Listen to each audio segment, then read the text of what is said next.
قاصم الجبارين مبير الظالمين مدرك الهاربين رب الشهداء والصديقين والصلاة والسلام على الرسول النبي الأمي سيدنا المؤيد بشيرنا المسدد نذيرنا المجدد المصطفى الأمجد والمحمود الأحمد أبي القاسم محمد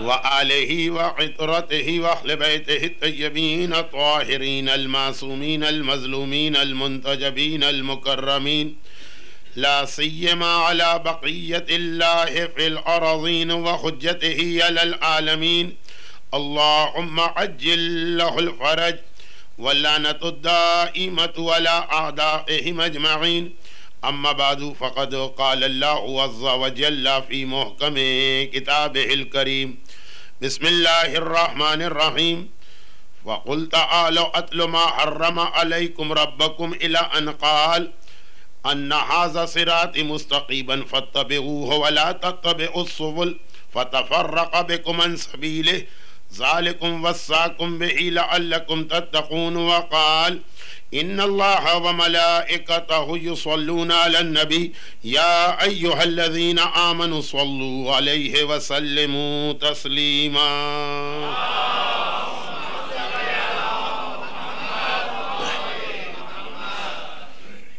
شاید باقاعدگی سے آنے والے مومنین بھی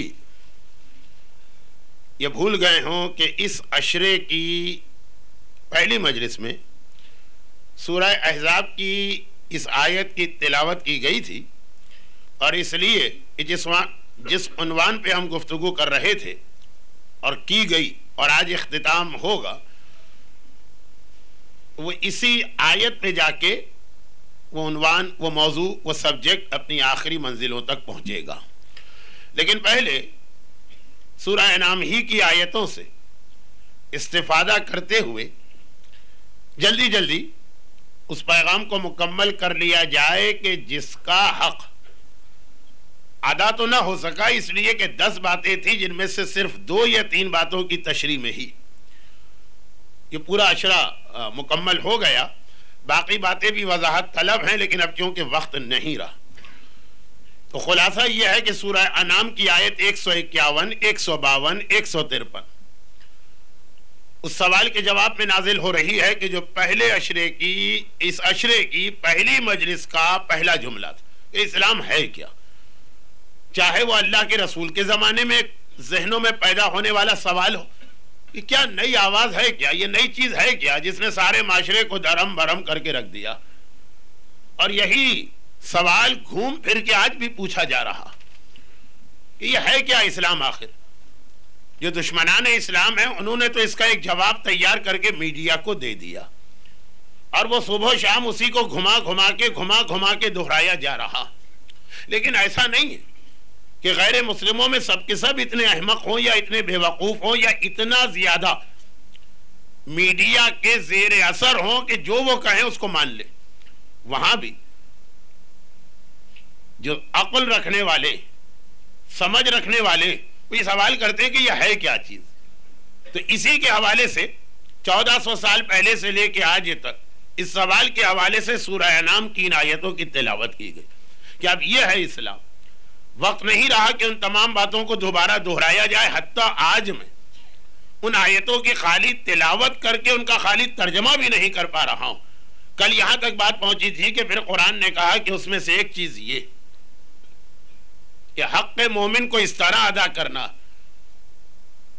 کہ جتنا تمہارا حق ہے اس سے کم ہی لو اور جتنا تمہیں دینا ہے تو اس سے کچھ بڑھا کر ہی دو اور جیسا کہ میں نے کہا کہ یہ ہر حوالے سے یہ خالی تجارت یا دکاندار یا ترازو کے سامنے بیٹھ کے نہیں یہ اولاد اور والدین کے حوالے سے بھی ہے یہ شوہر اور بیوی کے حوالے سے بھی ہے یہ بھائی اور بھائی کے حوالے سے بھی ہے یہ پڑوسی اور پڑوسی کے حوالے سے بھی ہے یہ مومن اور مومن کے حوالے سے بھی ہے یہ عالم اور امت کے حوالے سے بھی ہے ہر جگہ ہمیں اصول یہ بتایا گیا حتیٰ وقت ہوتا تو میں اس اگلے جملے کی ایک وضاحت کرتا لیکن چونکہ اس پہ میں پوری مجلسیں پڑھ چکا ہوں حتیٰ یہ رسول اور ہمارے حوالے سے بھی یاد رکھیے کہ اللہ نے جتنی ذمہ داری رسول کو دی تھی امت کے لیے، رسول نے خالی اتنی ذمہ داری ادا نہیں کی، اس سے زیادہ حق امت کو ادا کیا. یہ پوری ایک الگ تقریر بھی ہے اور سمجھدار کے لیے بہرحال اتنا سا جملہ بھی کافی.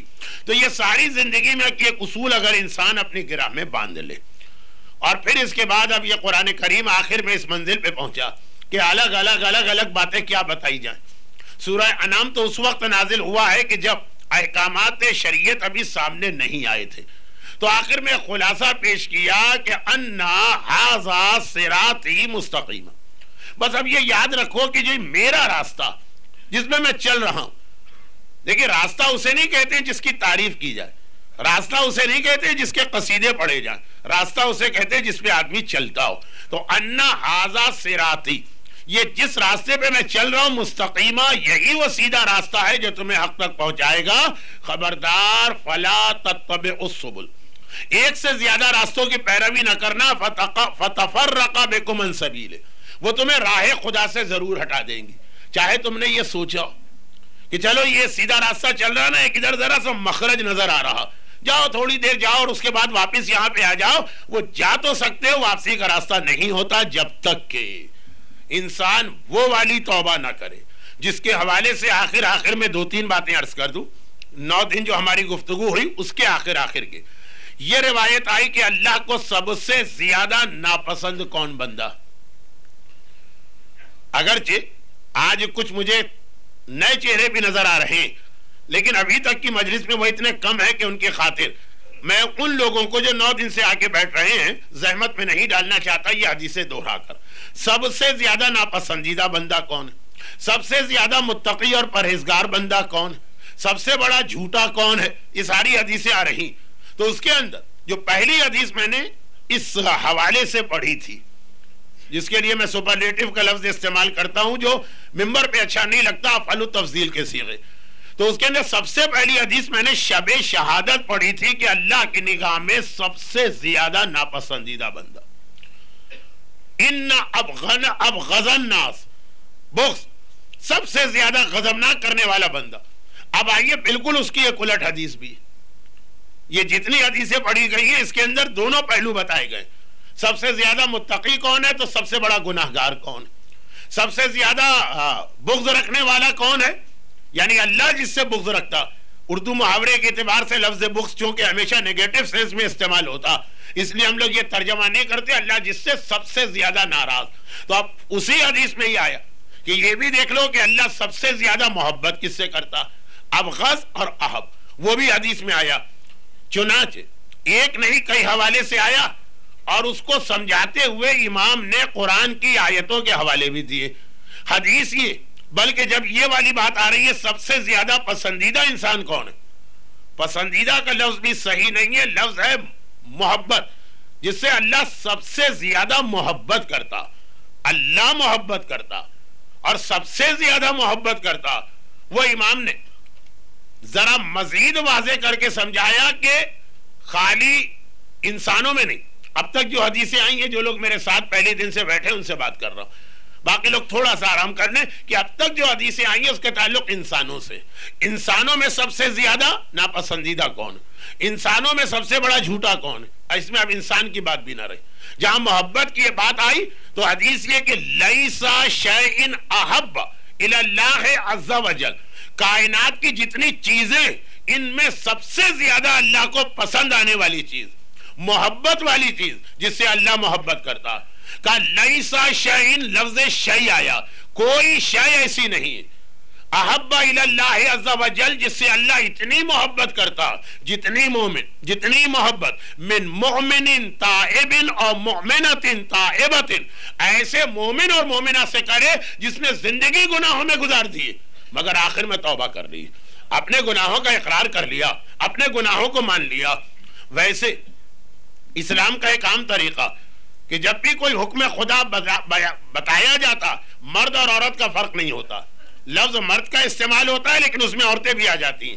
لیکن جب کوئی بہت ہی خاص الخاص مسئلہ ہوتا، مسئلے کی اہمیت کی وجہ سے پھر مرد اور عورت دونوں کے بارے میں حکم ایک ہی ہے لیکن لفظ الگ الگ آ جاتا. یہاں بھی یہی یہ کہہ دینے سے کام چل جاتا توبہ کرنے والا بندہ. کہا نہیں، مسئلہ اتنا اہم ہے، من مؤمن تائب اور مؤمنۃ تائبۃ، توبہ کرنے والا. اس سے زیادہ محبت اللہ کو کسی سے نہیں ہے. اور معصوم نے اس کی تائید میں یا بطور دلیل قرآن کی آیت سورہ بقرہ کی آیت 222 یعنی 222 فرمایا ان اللہ یحب التوابین، اللہ محبت کرتا ہے توبہ کرنے والوں سے، وَإِنَّ اللَّهَ يُحِبُّ الْمُتَطَّهِرِينَ، اور اللہ محبت کرتا ہے پاک رہنے والوں سے. یہاں پاکیزگی سے مراد اتنا جسمانی پاکیزگی نہیں ہے جتنا روحانی پاکیزگی ہے. اب یہ خود ایک نیا موضوع بن گیا کہ ہر گناہ انسان کو اس طرح سے نجس کرتا جاتا ہے کہ ہم اور آپ اس آدمی کی بدبو تو محسوس کر لیں گے جو میلا ہے، جو کچیلا ہے، جو بہت ہی زیادہ گندگی میں زندگی گزارتا ہے، جو 15 دن سے نہیں نہایا ہے. 15 دن تو میں نے کم کہہ دیا.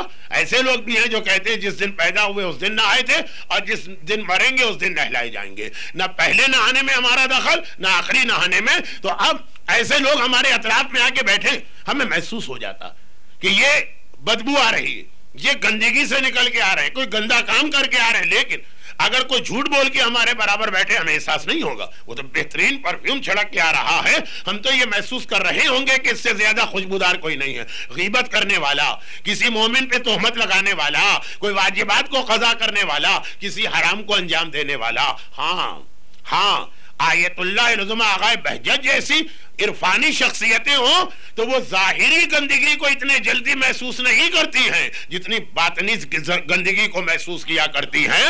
اور یہ بات یاد رکھیے گا کہ یہ شخصیتیں تو کوئی حیثیت نہیں رکھتی ہیں. یہ امام معصوم کا کتنا بڑا امتحان ہے، یہ امام معصوم کا کتنا بڑا امتحان ہے کہ جس ماحول میں رہ رہے ہیں، جس معاشرے میں رہ رہے ہیں، جن لوگوں کے درمیان رہ رہے ہیں، جن کے درمیان سے وہ روحانی گندگی، وہ روحانی بدبو بلند ہو رہی ہے. آپ تو خالی ایک ہی حدیث سنتے کہ امام معصوم نے ابو بصیر کی آنکھوں پہ ہاتھ رکھا تو ابو بصیر کو انسان نہیں، مسلمان، عام مسلمان نہیں، حج کرنے والے احرام کی حالت میں، عام حاجی نہیں، عرفات کے میدان میں پہنچنے والے، کوئی سور نظر آیا، کوئی کتا نظر آیا، کوئی شیر نظر آیا، کوئی گیدڑ نظر آیا، کوئی لومڑی نظر آئی. اور اس کے درمیان ابو بصیر نے دیکھا کہ کہیں 100 میں ایک آدھ کوئی آدمی ہے. وہ تو خالی حیوانی شکلیں دیکھی، لیکن حیوانی شکلیں نہیں، ان کے بدن سے اٹھنے والی وہ حیوانی بدبو. اور اس میں امام جیسی شخصیت کو جو یطہرکم تطہیرا کی سند طہارت کو پائے ہوئے ہیں زندگی گزارنا پڑ رہا ہے. یاد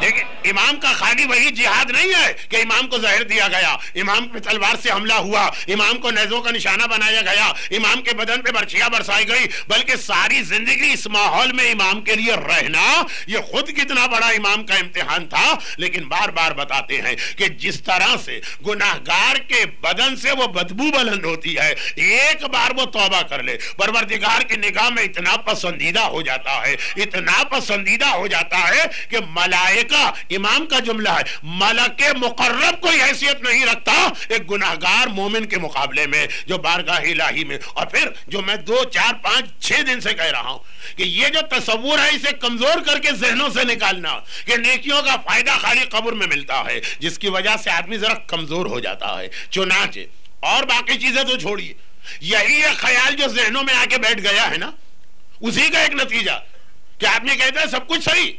چنانچہ جب سب کا ثواب اور اجر مرنے کے بعد ملنا ہے، میں بڑھاپے میں جا کے توبہ کر لوں گا. دیکھیں یہ جو خیال اور تصور ذہن میں آ چکا ہے وہ اسی لیے آ چکا کہ ذہن میں خیال ہی ہے کہ جو نیکی میں کرتا ہوں اس کا ثواب جب ملنا ہی مرنے کے بعد ہے تو ابھی سے یہ نیکی کیوں کر کے اپنے آپ کو پھنسا لو. میں نے ان معنوں میں کہا کہ خالی اسی خیال کی وجہ سے کئی لوگ حج نہیں کرتے.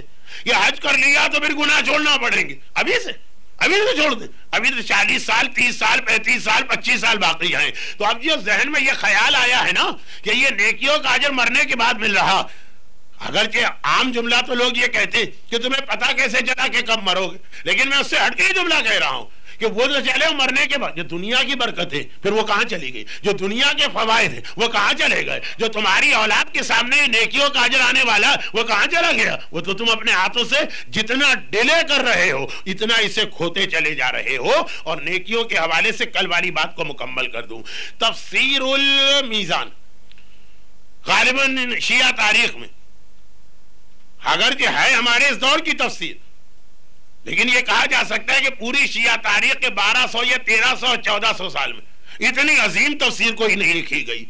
شیعہ تفسیر ہے لیکن شیعوں سے زیادہ غیر شیعہ اس تفسیر کی عظمت کو جانتے ہیں، اس کو پڑھتے ہیں اور واقعاً یہ کہتے ہیں کہ اب قرآن سمجھ میں آ رہا۔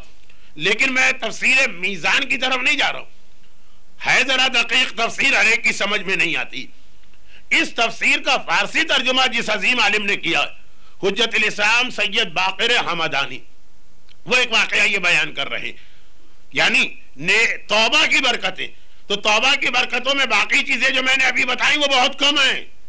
یہ اس وقت میں جہاں پہ آپ کو لے جانا چاہ رہا ہوں کہ توبہ کی برکت کے نتیجے میں یہ سعادتیں بھی آدمی کو حاصل ہوتی ہیں۔ فرماتے ہیں وہ حجت الاسلام سید باقر حمدانی، حمدان کے رہنے والے، تو حمدان ہی کے 100 سال پہلے کے ایک نوجوان کا واقعہ بتا رہے ہیں، علی حمدانی۔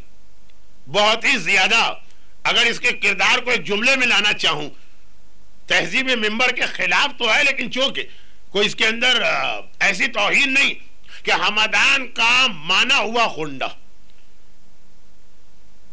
چور، ڈاکو، شرابی، خاص طور پہ شراب کی ایسی عادت تھی کہ طلب تو اٹھیں گے آپ، لیکن بہرحال اس کا بات کا انجام، عاشور کے دن بھی شراب پیتا، پتہ ہی نہیں چلتا اس کو عاشور آیا کب ہو گیا کب، ایسا لگا رہتا ہے اپنے شراب کے اندر۔ تو شرابی، بدماش، غنڈہ، ڈاکہ ڈالنے والا، بلکہ تمام غنڈوں کا سردار، گینگ لیڈر ہوتا ہے اس ٹائپ کا۔ لیکن بہرحال اس میں ایک اچھی بات تھی، یعنی یہ ایک بات صرف ایک دفعہ سامنے آئی، وہ حجت الاسلام سید باقر حمدانی اپنے شہر کا واقعہ سنا رہے، فرماتے ہیں کہ یہی علی ایک گندابی اس لیے کہلاتا تھا کہ حمدان کا بالکل چھوٹا سا ایک محلہ گندابے وہاں رہتا، اس کا گندے اور پاک سے کوئی تعلق نہیں، محلے کا نام، جیسے ہمارے یہاں کراچی میں ایک محلہ گولی مارے تو اس کا مطلب ہی نہیں کہ جو گولی مار کہے تو گولی مار دیجئے، یہ علاقے کا نام تھا۔ تو سید باقر حمدانی حجت الاسلام وہ یہ فرماتے ہیں کہ یہ علی دیکھیں نام کتنا پاکیزہ اور شروع میں بہرحال کردار کتنا برا۔ کہہ رہے ہیں کہ اس کا دوست کہتا ہے کہ ایک دن ہم دونوں چائے خانے میں بیٹھے تھے، اچھا تھا بھی بڑا حسین، جمیل، خوبصورت، ایک پرسنالٹی تھی اس کی، اور اسی طرح سے لباس بھی بڑا اچھا پہنتا تھا۔ ایک دن ہم دونوں چائے خانے میں بیٹھے تھے باہر سڑک کے اوپر، کہ ایک دم سے میں نے اس کو دیکھا کہ اس نے اپنے لباس کو اپنے ہاتھوں سے مل مل کے خراب کیا، بہترین ایک ٹوپی تھی، اس ٹوپی کو اتار کے زمین پہ پھینکا اور چھپا لیا، بال اور داڑھی واڑی، اس میں داڑھی تو پتہ نہیں تھی کہ نہیں تھی، ایسے لوگوں کی ہوتی تو نہیں ہے، بال اس نے بہت زیادہ خراب کر دی۔ جو کل میں نے کہا تھا نا کہ مغرب میں ہر کارٹون میں مجرم داڑھی والا ہوگا اور اچھا آدمی جو بغیر داڑھی کا ہوگا، اور عملی دنیا کے اندر اب آج کل الٹا نظر آ رہا۔ اچھا میں اس طرف جاتا نہیں ہوں اس لیے کہ بہت زیادہ وقت گزر رہا، ابھی تو موضوع شروع بھی نہیں ہوا۔ خلاصہ یہ کہ بہت زیادہ اپنی شکل کو اپنے ہاتھوں سے بگاڑ کے بس صورت بنا رہا۔ میں گھبرا گیا کہ یہ تو الٹی بات ہے، ہر آدمی اپنے آپ کو بہتر سے بہتر بنانا چاہتا ہے، تو ہے بھی اچھا۔ میں نے ایک مرتبہ اس سے پوچھا کیا بات ہے، کبھی ٹھہر جا چپ ہو جاؤ، نیکیاں کیا ہیں اس کا اصل جملہ کل آیا، وضاحت میں واقعہ آ جا رہا۔ تھوڑی دیر کے بعد اس نے کہا کہ ابھی یہاں سے ایک ایسی عورت جا رہی تھی، ایران میں تو آپ کو معلوم ہے کہ حجاب، اور یہ تقریباً 125 سال پہلے کا واقعہ، جس کے ساتھ اس کا شوہر بھی تھا، اور ویسے ہی شوہر تھا جو میں بار بار نہیں کہنا چاہ رہا ہوں، بہرحال بس شکل بس صورت بیوی کے مقابلے میں کچھ بھی نہیں۔ میں نے سوچا کہ میں یہاں پہ بیٹھا ہوا ہوں اور اس انداز کی میری پرسنالٹی، ایسا نہ ہو کہ اس عورت کی نگاہ میرے اوپر پڑ جائے، اور اس وقت جب کمپیئر کرنے کا وقت آئے گا نا، مجھے دیکھ رہی اور ایسا شوہر ساتھ میں، اس کے دل میں اپنے شوہر کے خلاف کوئی نفرت پیدا ہو جائے۔ میں نے کل بھی کہا اور آج بھی کہہ رہا ہوں، نفرت کا مطلب یہ نہیں ہے کہ وہ مثلاً گھر چھوڑ کے بھاگ جائے یا کوئی گناہ کر لے، لیکن یہی خیال دل میں آنا کہ جیسی میں ہوں مجھے ویسا شوہر نہیں ملا، یا شوہر کے دل میں خیال آنا کہ جیسا میں ہوں ویسی بیوی مجھے نہیں ملی. یہ ساری خرابیوں کا آغاز یہاں سے ہوتی ہے. جب سیٹسفیکشن نہیں رہتا آدمی سیٹسفائی نہیں ہوتا. میں نے سوچا کہ ایسا نہ ہو کہ اس عورت کے دل میں اتنا سا خیال آ جائے اس کی شادی شدہ زندگی خطرے میں پڑ جائے. تو میں نے خود اپنے آپ کو اپنے ہاتھوں سے اس لیے بدصورت بنانا چاہا کہ اگر اتفاقاً اس کی نگاہ بھی پڑ جائے تو ایک عام آدمی کی طرح مجھے دیکھ کے آگے بڑھ جائے. اب یہ حجت الاسلام باقر حمدانی کہتے ہیں کہ اس کی ایک نیکی سامنے آئی. اب دیکھیے اس کی اگلے ہی سال حمدان کے ایک ذاکر حسین ہے، شیخ حسین، عاشورے کا دن ہے. وہ فاقہ شکنی کی مجلس پڑھنے کے لیے شہر سے باہر کسی گاؤں میں بلائے گئے. وہاں گئے، مجلس پڑھ کے آتے آتے شام ہو گئی. شہر کے دروازے بند ہو گئے. 125 سال پہلے کا حمدان، شہر کے دروازے بند ہو گئے. اب اس وقت جائیں تو کہاں جائیں؟ تو انہوں نے دروازے کو زور زور سے کھٹکھٹانا شروع کیا. کیونکہ 125 سال پہلے اور خصوصاً ایران میں شام غریبہ کی مجلس تو فاقہ شکنی کے بعد لوگ گھروں میں چلے جاتے. تو عاشورے کی شام کو یا عاشورے کی رات کو صاحبان ایمان کی کیا حالت ہوتی؟ کوئی اس پوزیشن میں ہی نہیں ہوتا کہ سنے کہ کیا ہو رہا. اب میں دروازہ کھٹکھٹا رہا ہوں کہ ساری رات کہاں گزاروں گا. کہ ایک مرتبہ دروازے کے پیچھے سے اسی علی کی آواز آئی. کون ہے؟ میں نے کہا کہ میں ہوں، اپنا تعارف کرایا، شہر میں آنا چاہتا ہوں. اس نے دروازہ کھولا. میں نے اس کے منہ سے شراب کے بھپکے بھی محسوس کیے اور اس کے انداز سے بھی لگا کہ اس وقت پورے نشے کے عالم میں. عاشور کی سے پہر فاقہ شکنی کے بعد یعنی شام غریبہ کا وقت ہے. اس وقت اس کو دیکھا اتنا لاپرواہ ہے ہر چیز سے. ایک بار اس نے مجھے دیکھا تو اس وقت تم کہاں سے رہے، کہاں گئے تھے؟ میں نے کہا تھا عاشور کا دن اور میں مجلس پڑھنے گیا تھا. اچھا مجلس پڑھنے گئے تھے. اب وہ شراب کے نشے میں کہا کہ میں نے تو آج کوئی مجلس نہیں سنی.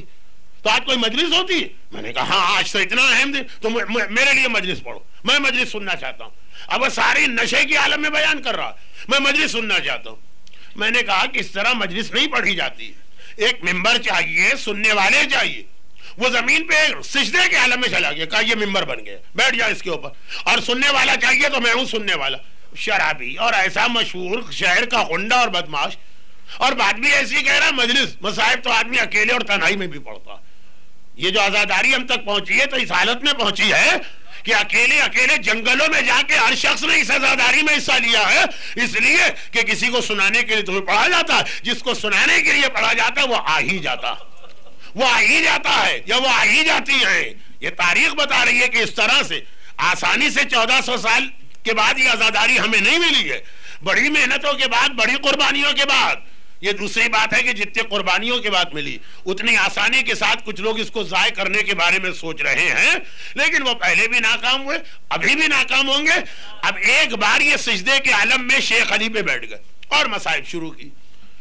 اچھا ایسے موقع پر واقعاً جو منزل مصائب میں کربلا کے حوالے سے جو چیز ہے، یا آقا عباس کے مصائب پڑھو یا شہزادہ علی اکبر کے، انہوں نے قمر بنی ہاشم کے مصائب شروع کیے. اب وہ مصائب اس نے سنے، اتنا رویا ان کی تو جیسے ہی جان بچی یہ تو اپنے گھر آ گئے. اگلے دن پتا چلا کہ شیخ علی شہر چھوڑ چھاڑ کے یہاں سے جا رہا. کیوں جا رہا ہے؟ اس کی شہر کے اوپر اس کا ایک سکہ جمع ہوا، پتا چلا کہ نجف چلا گیا. اور اس طرح گیا کہ کل اس رات کو قمر بنی ہاشم باب الحوائج کے مصائب نے ایسا اس کو بدلا. اچھا یہاں پہ جملہ ہے کہ مصائب پلس اس کی ایک نیکی کی ہے. سورہ عنکبوت کا آخری واقعہ ہے کہ ایک قدم تم نے ہمارے راستے میں بڑھا دیا، اب آگے بڑھ کے تمہارا ہاتھ پکڑ کے صراط مستقیم کے آخر تک ہم پہنچائیں گے. چنانچہ ان مصائب نے اس کو بدلا، یہ نجف پہنچا. اس وقت تک شاید یہ جملہ لوگ سمجھ بھی نہ پائیں، لیکن اس وقت تک آغائے بزرگ شیرازی سامرہ منتقل نہیں ہوئے تھے. وہ ہماری تاریخ کے عظیم مرجع جنہوں نے تمباکو کے حرام ہونے کا ایک فتویٰ جاری کیا تھا، وہ اس وقت تک نجف میں تھے. یہ وہاں گیا اور اس کے بعد کچھ کہا نہیں. سچے دل کی توبہ کا نتیجہ یہ نکلا کہ ہر نماز ان کے پیچھے پڑھنے لگا. پہلی صف کے اندر ان کے پیچھے نماز پڑھتا. ایک بار میں نے ایک جملہ پہلے عرض کیا، پھر اس کو دوہرا رہا ہوں کہ وہ جو اگر آپ نے انتظار کیا کہ مرنے کے قریب توبہ کریں گے تو وہ جو زندگی کی برکتیں وہ تو سب آپ نے ہاتھ سے کھو دی. اور کون ایسا آدمی ہے جسے زندگی میں برکتیں نہیں چاہیے؟ بھائی ہم لوگ جب آتے ہیں مجلسیں پڑھنے، آج کل تو خاص طور پر شارجہ کی بات نہیں کر رہا ہوں، ساری دنیا میں اب اگر 7 عشرے ہیں تو کم از کم 7 جگہ تو جانا پڑتا ہی پڑتا. اور کبھی کبھار جیسے اس سال مجھے 12 جگہ جانا پڑ رہا ہے 7 اشروں کے اندر، تو اشرے توڑ توڑ کے. تو اب سب سے زیادہ جو چیز لوگ پوچھتے ہیں یہ مسائل وغیرہ تو اب ختم ہو گئے پوچھنا، ہر آدمی خود ہی اتنا جانتا. لیکن اب سب سے زیادہ ہے کہ کسی کی بیٹی کی شادی کا مسئلہ ہے، کسی کا بیماری کا مسئلہ ہے، کسی کے روزگار کا مسئلہ ہے، کسی کے جاب کا مسئلہ ہے، کسی کے بچوں کی تعلیم کا مسئلہ ہے. مسائل کی فہرست گنواؤں گا تو پوری مجلس ختم ہو جائے گی. اور یہ کیوں؟ یہ اس لیے کہ لوگ انتظار کر رہے ہیں کہ جب ملک الموت آئے تو اس سے 5 منٹ پہلے توبہ کرے. ہو سکتا ہے وہ توبہ ان کو جنت دلوا دے، لیکن جو دنیا ان کے لیے جنت بننے والی ہے اس کو اپنے ہاتھوں سے انہوں نے جہنم بنا کے رکھا. اس انتظار میں اور انتظار کی وجہ جو ہے وہ خیال میں بتا چکا ہوں، وہ غلط خیال. تو اب وہ اپنی جگہ کہ بھائی وہ برکتیں جو ملتی ہے روزی کے حوالے سے، صحت کے حوالے سے، اولاد کے حوالے سے، تعلیم کے حوالے سے، گھر کے سکون کے حوالے سے، وہ جو برکتیں ملتی ہیں وہ اپنی جگہ. لیکن اتنی بڑی سعادت ہے وہ بھی تو اس لیے چھن جاتی ہے کہ آدمی انتظار کر رہا کہ ملک الموت آئے تو میں جا کے توبہ کروں. تو اب وہ کیا، اب ایک دن کا واقعہ، آغا بزرگ شیرازی نماز مغرب پڑھانے تشریف لا رہے، اطلاع ملی کہ نجف میں ان کے بعد جو سب سے بڑے عالم ہیں ان کا انتقال ہو گیا.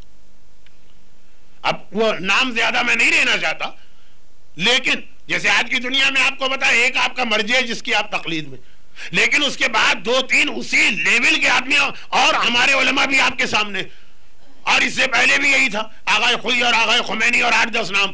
تو جو آغا بزرگ شیرازی کے لیول کے ایک مرجع جو ان کے بعد آتے ان کا انتقال ہو گیا. جیسے ہی خبر ملی اتنا عظیم عالم کا انتقال ہوا، نجف میں مولا کے روضے میں زری سے جتنا قریب ان کو دفن کیا جائے بہتر ہے. آغا بزرگ شیرازی کے حکم سے ان کے لیے قبر کھودی جا رہی، قبر تیار، یہاں ہرکس و ناکس کا گزر نہیں. اتنا ہی عظیم عالم. جیسے آپ لوگ جو ایران جاتے تو معصومہ کے بالائے سر جو چند قبریں آپ جا کے دیکھتے ہیں ایک سے ایک عظیم عالم کی.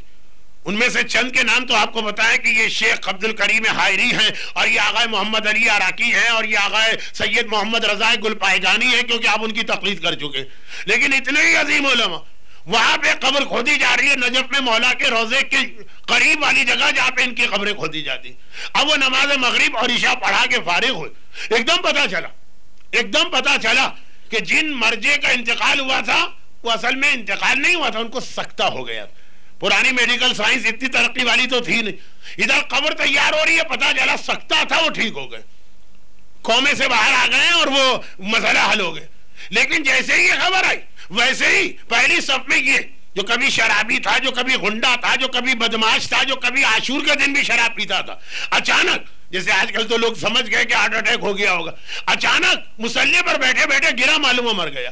آغا بزرگ شیرازی نے کہا کہ قبر تیار، مردہ یہیں پہ موجود ہے، یہیں پہ اس کو دفن کر دو. ایسا لگ رہا ہے یہ قبر اسی کے لیے کھدوائی گئی. دیکھیں رزق کی برکتیں، اولاد کی برکتیں، تعلیم کی برکتیں اپنی جگہ، لیکن مولائے متقیان کی زری کے قربت میں اس شرابی کو جگہ ملی، اس گناہگار کو جگہ ملی، اس گنڈے اور بدماش کو جگہ ملی. یہ جملے بہت برے ہوتے اور ہیں بھی، اگر اس آدمی کو آپ جانتے ہوتے، نہیں جانتے اس لیے کہہ رہا ہوں، ایسے کو جگہ ملی. مگر کیوں؟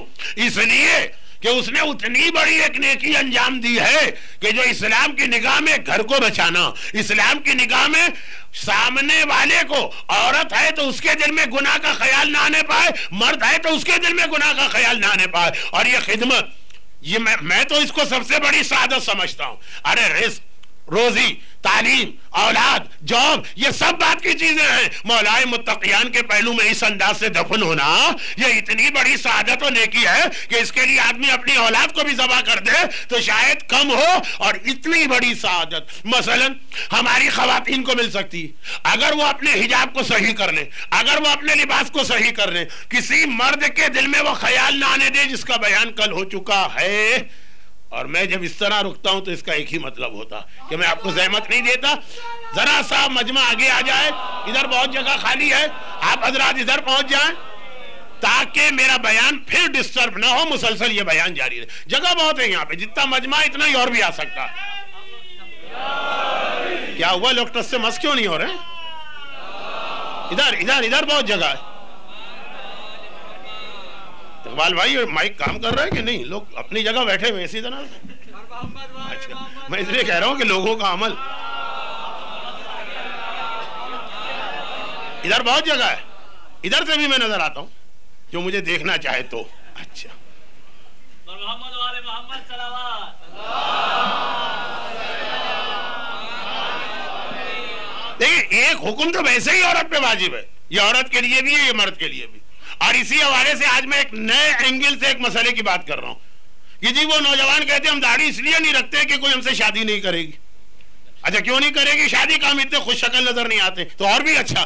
یہ وہی جو ابھی آپ نے واقعہ سنا, خود شکل نہ آنا, نظر نہ آنا, یہ بھی کبھی انسان کی اتنی بڑی نیکی بن جاتا ہے کہ عاشور کے دن شراب پینے والا مولا متقیان کے جوار میں اس طرح سے جگہ پاتا ہے کہ اسی کو معجزے کہا جاتا ہے. یہ آج بھی ہو سکتے ہیں, یہ آج بھی ہو سکتے ہیں. بس شرط یہ کہ انسان کے ذہن میں یہ گناہوں کی وہ نفرت اور توبہ, میں نے لفظ صرف اور صرف توبہ پہ زور دیا, مگر یہاں پہ ایک بات اور یاد رکھی.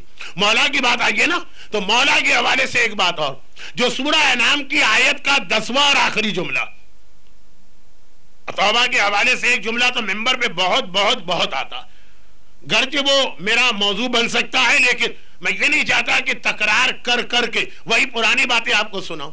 توبہ کے حوالے سے جو جملہ میں 10ویں جملے کی وضاحت کر رہا ہوں, اس کے اندر اس جملے کی ضرورت ہے, اس لیے دہرا رہا ہوں.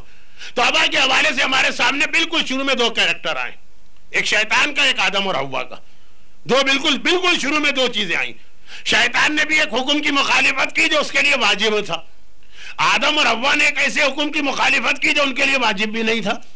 شیطان نے تو واجب حکم کی مخالفت کی, آدم اور حوا نے خالی ترک اولا کیا جو واجب بھی نہیں تھا. لیکن جس نے صریحاً حکم پروردگار کو جھٹلایا, گناہ کرنے کے بعد ڈھڑائی کس طرح سے دکھا رہا, اڑ گیا اپنے گناہ پر. قالا فبما اغویتنی, چونکہ تو نے مجھے بہکایا ہے. خدا سے بات ہو رہی ہے, شیطان ڈائریکٹ, تو نے مجھے بہکایا ہے. لأقعدن لهم صراطک المستقیم, اس لیے اب تو نے مجھے بہکایا ہے, میرا تجھ پر تو زور نہیں چلے گا, لیکن میں تیرے بندوں کو بہکاؤں گا اور جا کے صراط مستقیم ہی پہ بیٹھ جاؤں گا. خود غلطی کر رہا, خود گناہ کر رہا, ساری ذمہ داری اللہ پہ ڈالتا. ادھر آدم اور حوا, ربنا ظلمنا انفسنا وان لم تغفر لنا وترحمنا لنکونن من الخاسرین. خود غلطی کی ہے, مان رہے ہیں, اور غلطی بھی گناہ والی نہیں ہے. ربنا ظلمنا انفسنا, ہم نے اپنے آپ پہ ظلم کیا. ایک وہ کردار آتا ہے آدم اور حوا کا, اور ایک یہ شیطان کا کردار آتا ہے. غلطی کر کے مان لینا یہ عظمت ہے مومن کی, اور غلطی کر کے ڈٹ جانا یہ شیطانی صفت ہے. تو پھر پروردگار نے جب اسے نکالا تو کہا کوئی خواہش, کہا پروردگارہ مجھے قیامت تک کی مہلت دے دے. میں نے کہا نا کہ یہ تو ضمنی بات آ گئی. خدا نے کہا قیامت تو نہ صحیح اور وقت معلوم, ساری چیزیں مجلس کی سنی ہوئی ہے. یہ اگلا جملہ, دے دی تجھے مہلت, لیکن بتائیے مہلت لے کیوں رہا؟ ہم تو ڈوبے ہیں صنم. کہا کہ اے خدا میں تو گیا جہنم میں, زیادہ سے زیادہ زندگی چاہ رہا ہوں تاکہ تیرے زیادہ سے زیادہ بندوں کو اپنے ساتھ جہنم میں لے کے جاؤں. وقت معلوم تک کی زندگی میں نے فقط اس کام کے لیے چاہی. ایک تو یہ ہوتا ہے نا کہ آدمی کہے کہ اچھا مجھے اس لیے زندگی چاہیے, جب جہنم میں جانا ہی ہے تو دنیا کے مزے تو لے لوں نا. دیکھیے اصل تو کامن سینس کا جواب یہ تھا, یہ جانا ہی جہنم میں تو یہاں جو مل جائے نہیں, جب مجھے جانا ہی ہے تو تیرے زیادہ سے زیادہ بندوں کو لے کے جانا چاہتا ہوں.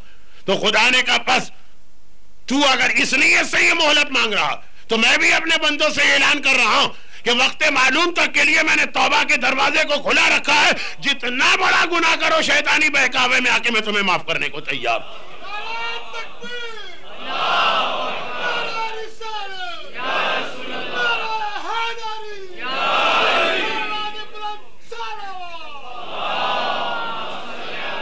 لیکن شرط یہ ہے کہ آدمی 2 کشتیوں میں پیر نہ رکھے.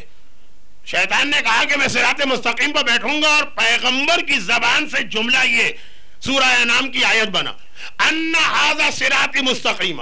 سنو, جو پوچھتے ہیں اسلام کیا ہے تو بس یاد رکھو جس راستے پہ میں چل رہا ہوں یہ ہے اسلام, یہ ہے صراط مستقیم, اسی پہ چلنا.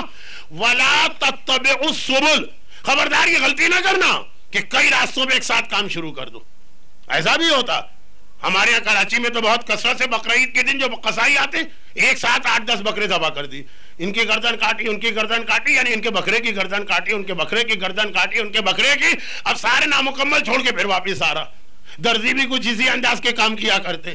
تو اب قرآن کہہ رہا ہے خبردار یہ غلطی نہ کرنا کہ صراط مستقیم نظر بھی آ رہا ہے، اس پہ بھی چلنا ہے، تھوڑا اس کے بھی مزے کھا لو، جائیں گے پھر واپس آئیں گے، پھر چند قدم آگے بڑھیں گے، پھر جائیں گے اور پھر آئیں گے. خبردار فتفرق بکم عن سبیلہ، صراط مستقیم سے جو ایک بار ہٹا، یہ نیت کر کے گیا کہ واپس آنا ہے، واپس آنا مشکل ہے، اس لیے کہ دو کشتیوں میں پیر رکھنے والا ڈوبتا ہی ڈوبتا ہے.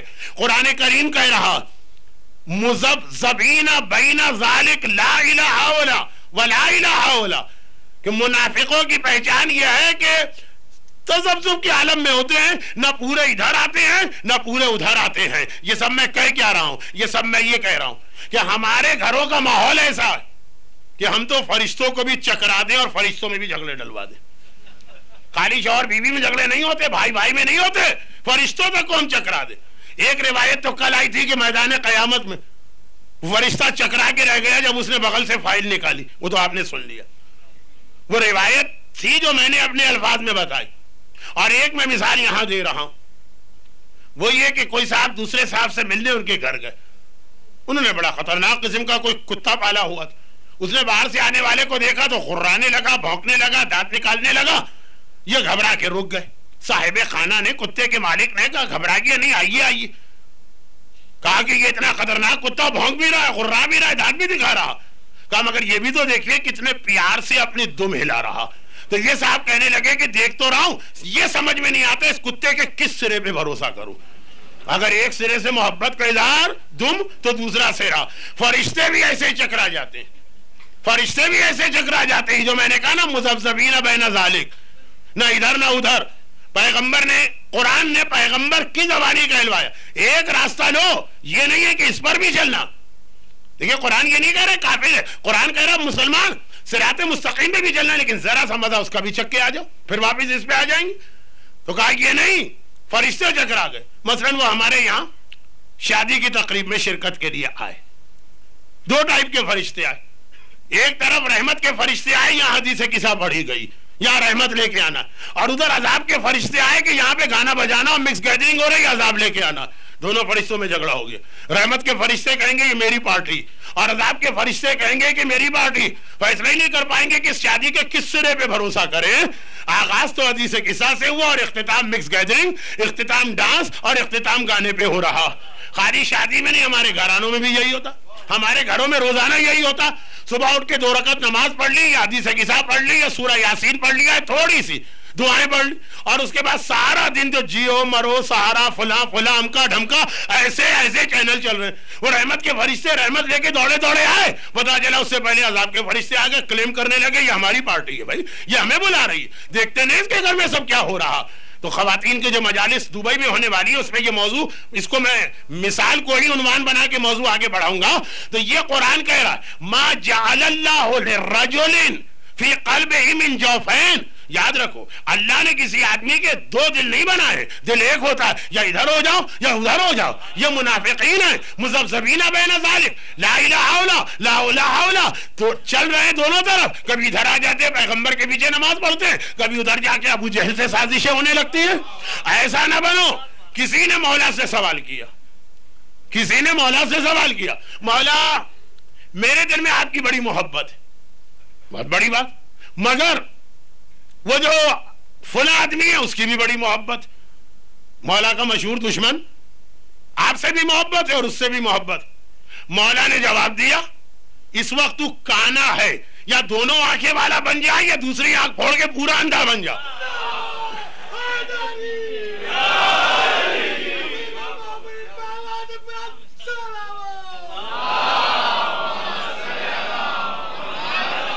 آنکھوں والا ہے، بصارت بھی ہے، بصیرت بھی ہے، سب کچھ ہے. اندھا ہے تو پھر بھی لوگ بہرحال اس پہ رحم کھائیں گے اور ہمدردی کریں گے. کانے کی تو صبح کوئی شکل بھی نہیں دیکھے گا. تو اس وقت تو کانا بنا ہوا ہے. ایسا نہیں ہو سکتا کہ علی کی محبت بھی دل میں ہو اور دشمن علی کی محبت بھی دل میں ہو. یہ 2 محبتیں جمع ہی نہیں ہو سکتی. اور اسی موقع پہ مولا وہی جملہ ارشاد فرمائیں گے، بالکل مجھے یقین جو پروردگار نے ارشاد فرمایا. علی ہے کون؟ علی مظہر صفات خدا ہے. تو جب خدا نے یہ کہا تو وہی علی کہیں گے. جو علی کہہ رہا ہے وہ پروردگار کہہ رہا ہے، جو پروردگار کہہ رہا ہے وہ علی کہہ رہے ہیں. ایک روایت ہے نا کہ جو اللہ کے لیے عبادتیں کرتا اور تھوڑا سا اس میں ریاکاری کو بھی ملا دیتا، بھائی نماز پڑھنے اللہ کے لیے، پبلک بھی دیکھے ذرا کتنا نمازی آدمی، کتنا متقی آدمی.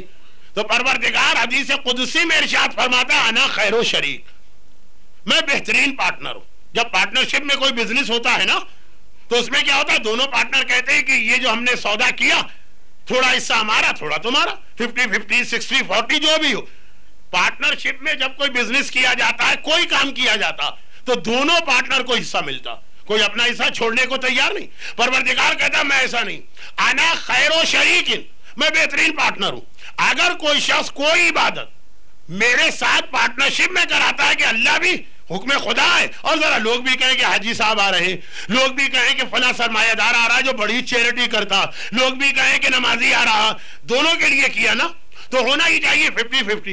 آدھا اجر میں دوں، آدھا ان لوگوں سے لوں. نہیں، میں بہترین پارٹنر ہوں، میں اپنا حصہ بھی چھوڑ دیتا ہوں، جاؤ سارا کا سارا اسی سے لے لو جسے تم نے میرے ساتھ شریک کیا ہے. یعنی جہاں خیر کے لیے کوئی کام کیا گیا پروردگار وہاں سے چلا جاتا ہے. تو جس نے اپنے دل میں علی کے ساتھ علی کے کسی دشمن کی محبت رکھی، محبت علی وہاں ٹھہرتی ہی نہیں ہے، محبت علی رخصت ہو جاتی ہے.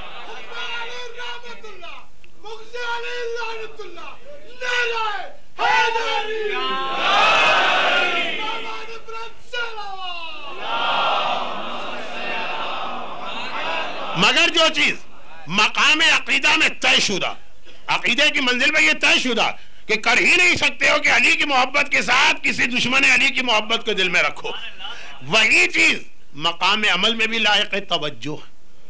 جو عقیدے کی منزل پہ طے شدہ بات ہے وہاں تو کوئی شک ہی نہیں ہے، کوئی بحث کی ضرورت ہے نہ بحث کی گنجائش ہے. طے شدہ بات، سورج کی طرح چمکتی ہوئی حقیقت. مقام عمل میں بھی یہ ہونا چاہیے کہ اگر علی کو مانا ہے تو پورا پورا انسان مانے، جیسے محبت کی ہے تو پوری محبت، یہ سارا مجمع اس کا گواہ ہے کہ سب پوری محبت کر رہے ہیں. لیکن مقام عمل میں بھی یہ، مقام عمل میں ہماری ذرا سی گڑبڑ ہو جاتی ہے کہ بطور امام تو علی چاہیے، بطور نظام دشمن علی چاہیے. دیکھیں اتنی بدتمیزی سے کوئی کھل کے نہیں کہے گا، یہ تو سعادت اللہ نے میرے ہی مقدر میں رکھی ہے، گرچہ اس کی وجہ سے بہت ساری ایسی باتیں بھی سنتا. اب جو مجمع کل تھا اس سے ایک بات میں عرض کروں، اور وہ یہ کہ جو کچھ بھی کل کی بات تھی ذرا سا نہ مجھے اس کا دکھ تھا، نہ ملال تھا، نہ میری مجلس سے آپ کو کہیں شروع سے آخر تک اندازہ ہوا ہو کہ آج مولانا جو ہیں وہ بڑے جوش میں یا جلال میں یا ناراضگی میں یا بیماری میں مجلس پڑھ رہے ہیں. اس لیے کہ نمبر ایک، دنیا میں کہیں بھی کوئی اشرا ایسا نہیں پڑھا گیا، میں اپنی بات نہیں کر رہا ہوں، تمام علماء خطبہ اور ذاکرین کی، کہ جن کے پاس اس انداز کی باتیں نہ آتی ہیں.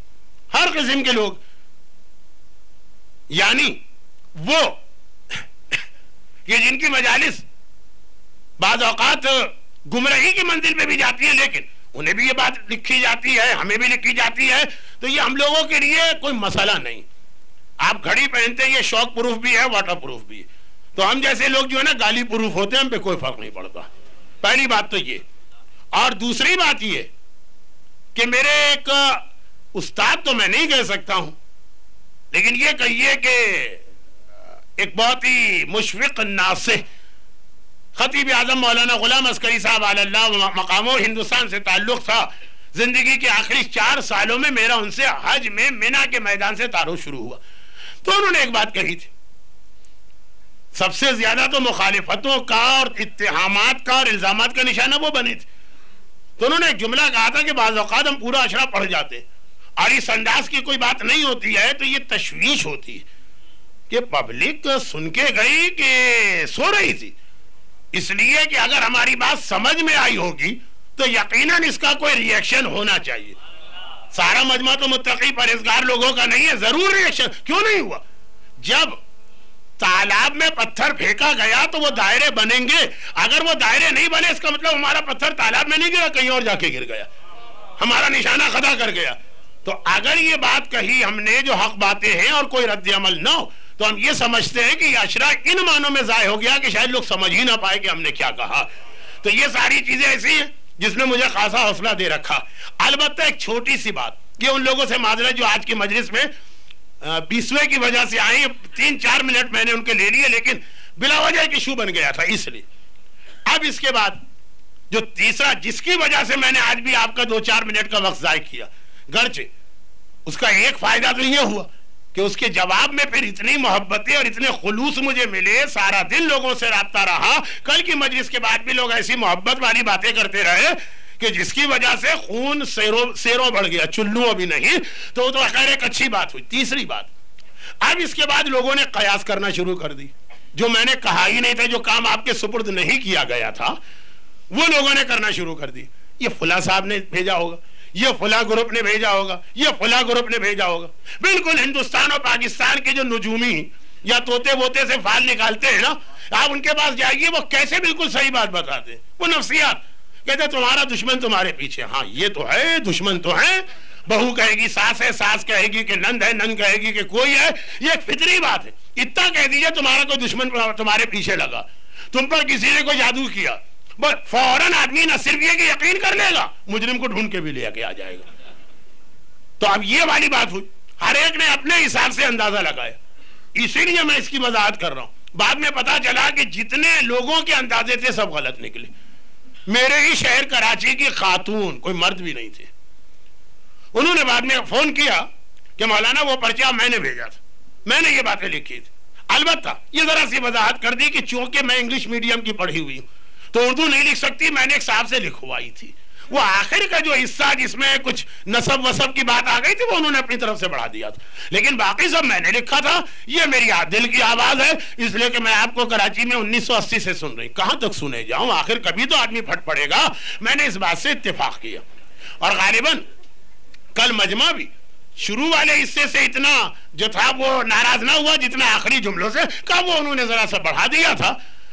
تو میں معذرت تو نہیں کر رہی، میں نے جو لکھا حق لکھا، لیکن جس انداز سے ان صاحب نے لکھا تھا وہ نہ لکھتے تو اچھا تھا۔ تو آپ اپنے ذہنوں سے ساری بدگمانیاں کم از کم کل کے حوالے سے نکال دیجئے کہ وہ فلاں ہے، وہ فلاں، سب چھوڑ دیجئے۔ وہ بہرحال جو بات تھی وہ یہ تھی کہ لوگوں کو پسند کیوں نہیں آتا؟ پسند اس لیے نہیں آتا ہے کہ امام علی چاہیے، نظام دشمن علی کا چاہیے۔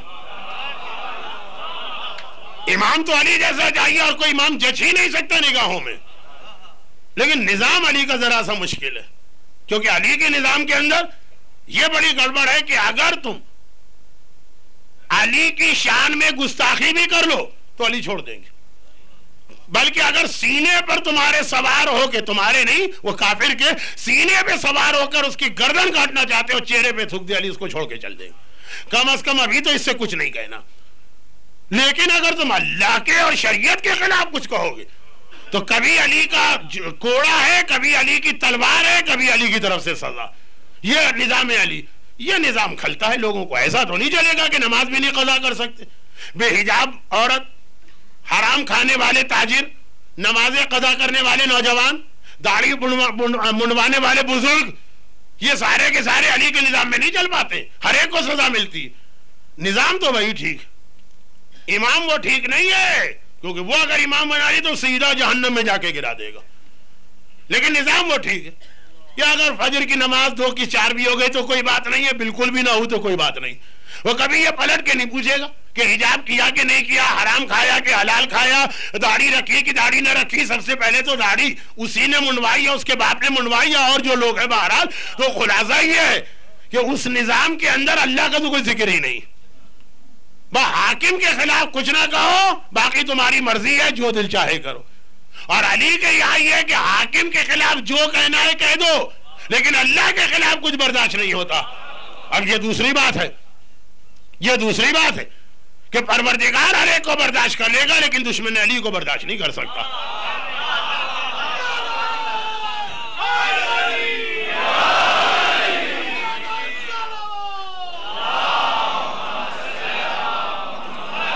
علی سے بچ کے نکل گئے، یہ نہ سمجھو کہ بچ جاؤ گے۔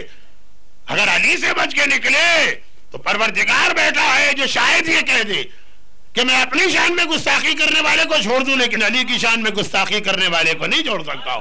تو لیکن دنیا کی حد تک بات ہے کہ امام علی ہے، اس لیے علی کی امامت چاہیے کہ گارنٹیڈ ہے کہ جنت تک یہی پہنچا سکتا، اور تو کوئی پہنچا ہی نہیں سکتا۔ امام یہ چاہیے، لیکن نظام ہمیں علی والا نہیں چاہیے، یہ نہیں چلے گا۔ یا اندھے بن جاؤ یا دونوں آگے رکھ لو، کانا بننے سے کام نہیں چلے گا۔ جو ہماری قوم کا اس وقت غیر ارادی طور پر، جان بوجھ کے نہیں، غیر ارادی طور پہ ایک مسئلہ بنتا جا رہا کہ نام علی کا ہے، محبت علی سے ہے، اولاد تک کو ذبح اگر ہم کریں تو صرف علی کے نام پر اور کسی کے نام پہ نہیں. لیکن جو عملی زندگی، گانا نہیں چھوڑا جا رہا، کیا نظام علی میں گانے کی گنجائش ہے؟ بے پردگی نہیں چھوڑی جا رہی، کیا نظام علی میں بے پردگی کی گنجائش ہے؟ اپنے عیش و آرام کے لیے ہر چیز ہے. کبھی میں نے کسی کا بجٹ آؤٹ ہوتے نہیں دیکھا ڈش اینٹینا کی خاطر. یہ کوئی نہیں آئے کہ مولانا جاب بہت خطرے میں ہے اور تنخواہ بہت کم ہے اور خرچے اتنے بڑھ گئے، ڈش اینٹینا نہیں لگایا جا رہا. یہ ضرور کہتے ہیں لوگ مولانا خمس نہیں دیا جا رہا، مولانا زکوٰۃ نہیں دی جا رہی. آج کل کے خرچے اتنے بڑھ گئے کہ اپنا گزارا نہیں ہوتا. نظام علی میں اس کی گنجائش نہیں. نظام علی میں تمہارے گھر میں اگر کھانا ہے اور برابر میں کوئی غریب بیٹھا یا یتیم و مسکین آ رہا ہے تو مرد تو مرد، عورتیں تو عورتیں، چھوٹے بچے بھی اپنا کھانا اٹھا کے اس کو دے دیتے ہیں. 3 دن کا فاقہ خود برداشت کرتے ہیں لیکن دوسروں کا حق پہلے. تو یہ نظام علی کی سب سے بڑی خرابی یہ نعوذ باللہ کہ یہاں پر اپنے آپ پر ہمیشہ دوسرے کو ترجیح دینا ہوتی. اور اسی حوالے سے ایک بات اور یاد دلا دی جائے کہ نظام علی کی یہ خصوصیت اصل میں آئی ہے، علی تو خیر ہیں علی، لیکن نظام علی کی یہ خصوصیت آئی اصل میں جہاں سے یہ خاندان شروع ہوا، اور وہ ہیں ام المومنین خدیجہ طاہرہ.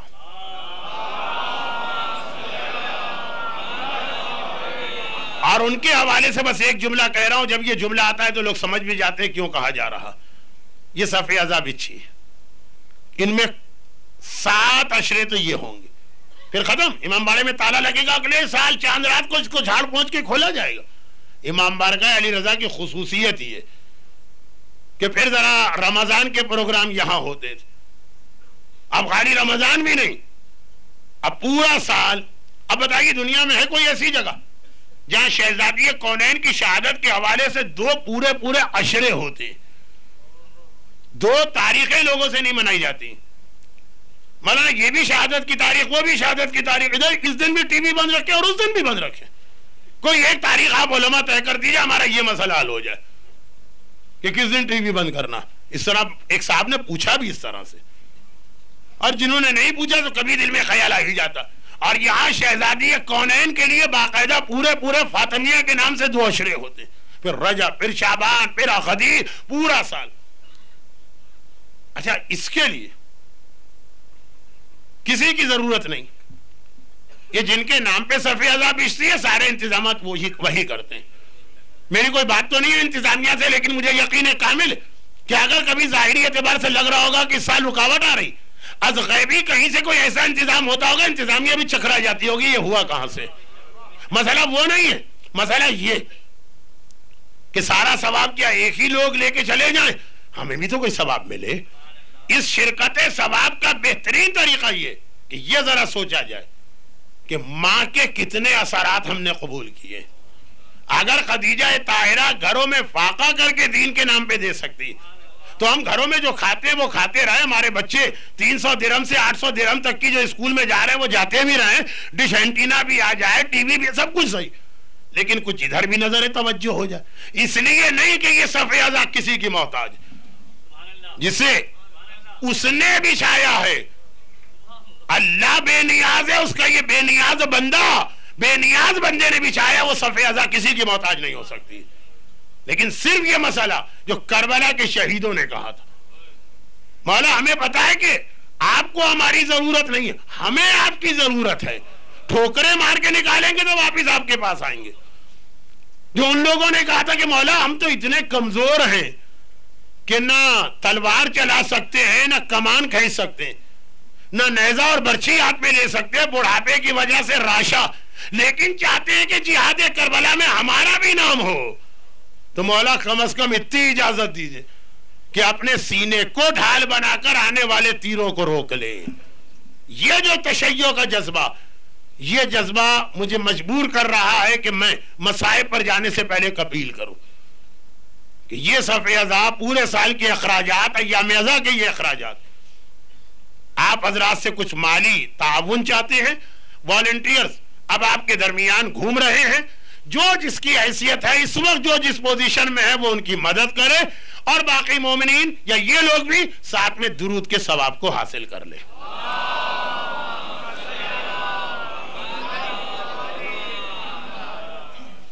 دونوں ثواب لیجئے اور درود بھیجیے اور درود بھیجیے. کوئی صاحب اگر نعرہ لگا سکتے تو نعرہ بھی لگا دے.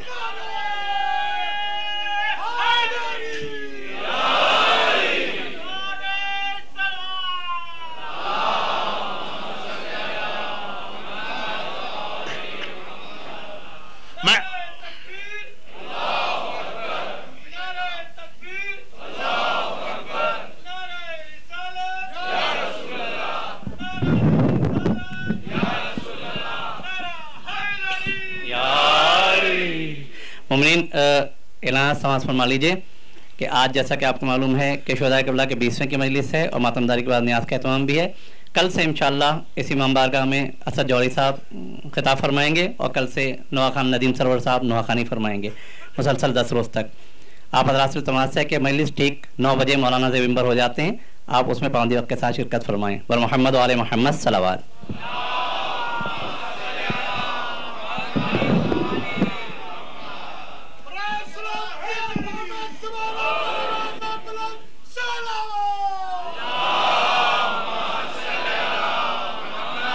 ان هذا صراط مستقيما فاتبعوه ولا تتبعوا السبل فتفرق عن سبيله فتفرق عنكم عن سبيله.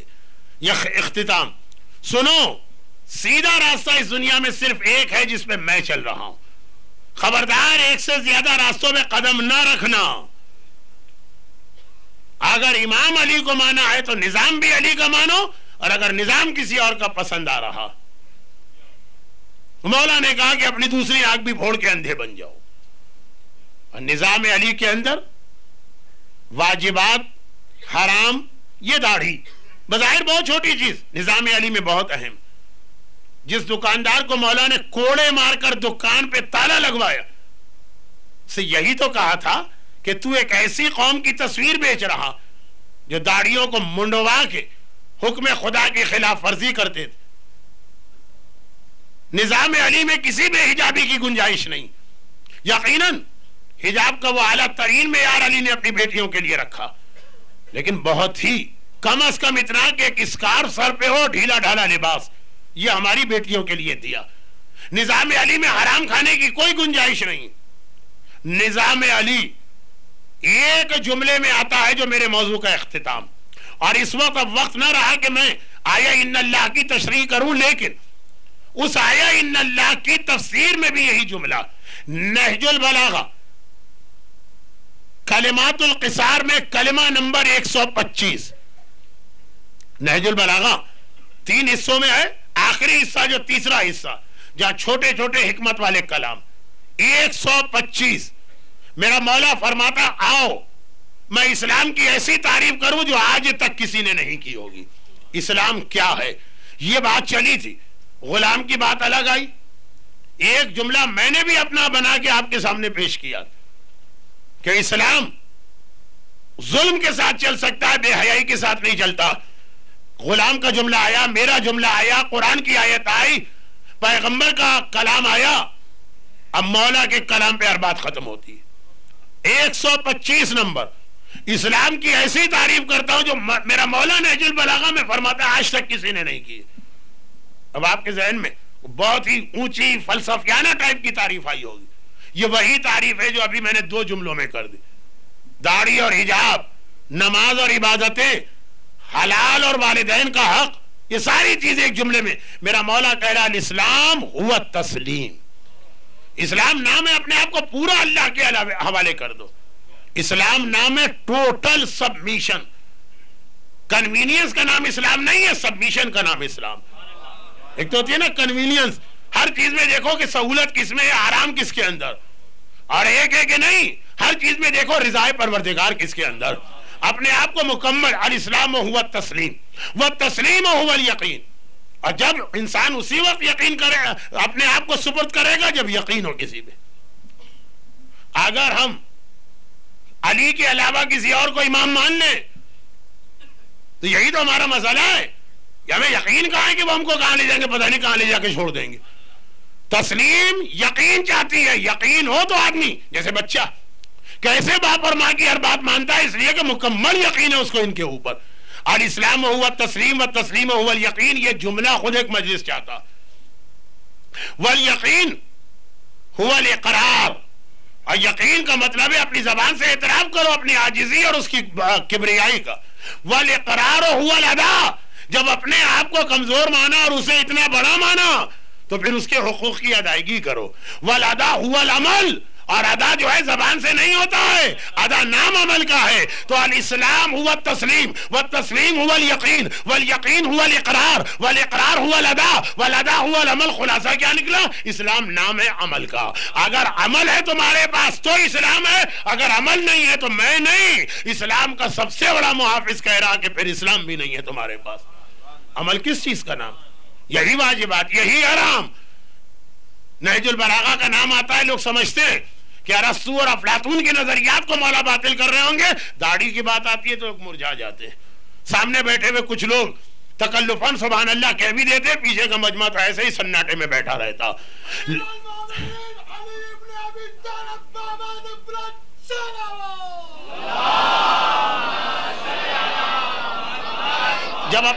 جب اپنے آپ کو پورا اللہ کے حوالے کر دیا، پورا اللہ کے، الاسلام ہوا تسلیم، تو پھر یہ داڑھی کی کیا حیثیت، پھر یہ حجاب کی کیا حیثیت؟ پورا اپنے آپ کو اللہ کے حوالے کر دیا.